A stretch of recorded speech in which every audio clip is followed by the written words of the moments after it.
Hello' everyone, কি খবৰ আপোনালোকৰ? আশা ৰাখিছোঁ বহুত ভাল আৰু বহুত বেছি ভালে আছে। এয়া মিঠৈ পকাই আছে বৌৱে গধূলি সময়ত, কাৰণ আমি চেনি কমকৈ চলাওঁ আৰু মিঠৈটো খুব খাওঁ আমি, যিহেতুকে খুব ভাল হ'ব।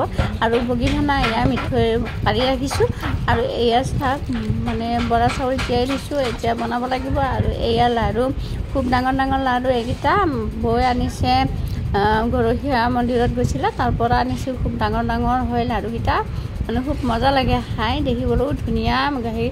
আৰু এয়া আনিছে ক্ৰীমো আনিছে। আৰু এতিয়া আমি খাব লৈছোঁ, আলহী আহিছে। আৰু এয়া চাওক, মই যে বৰা চাউল তিয়াই থৈছিলোঁ এয়া কেৰাহীত বহাই দিছিলোঁ, আঠা লাগি ধৰিছে কেৰাহীত ভাজি বনোৱাৰ কাৰণে। আৰু কিছুমান সিজায়ো ওপৰত ভাপত দিও সিজায়, আমি এনেকৈ খাই বেছি ভাল পাওঁ। আৰু এয়া সাজিবলৈ লৈছোঁ, যিহেতুকে আমাৰ ঘৰত আলহী আহিছে, বাইদেউ এজনী আহিছে, গতিকে আমি ক্ৰীম, মিঠৈ,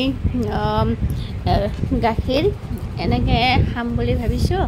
গতিকে সাজি লৈছোঁ আটাইয়ে। আৰু যিহেতুকে গধূলি সময়ত আমি চাহৰ পাৰ্টি চলে সকলোৰে গধূলি সময়ত, গতিকে আমি এনেকৈ আজি আলহীৰ লগতে আমিও এনেকৈ খাম, মানে খাব লৈছোঁ, খাম। আৰু এয়া বগীখানা যে বাতিত কাঢ়ি থৈছিলোঁ সেয়া আমি দিছোঁ।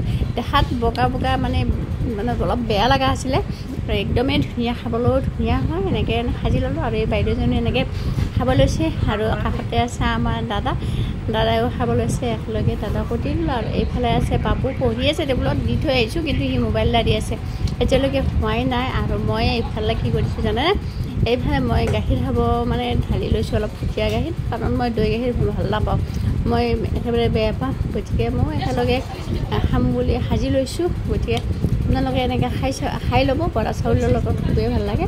ভিডিঅ'টো চাই কেনেকুৱা লাগিল জনাব দেই।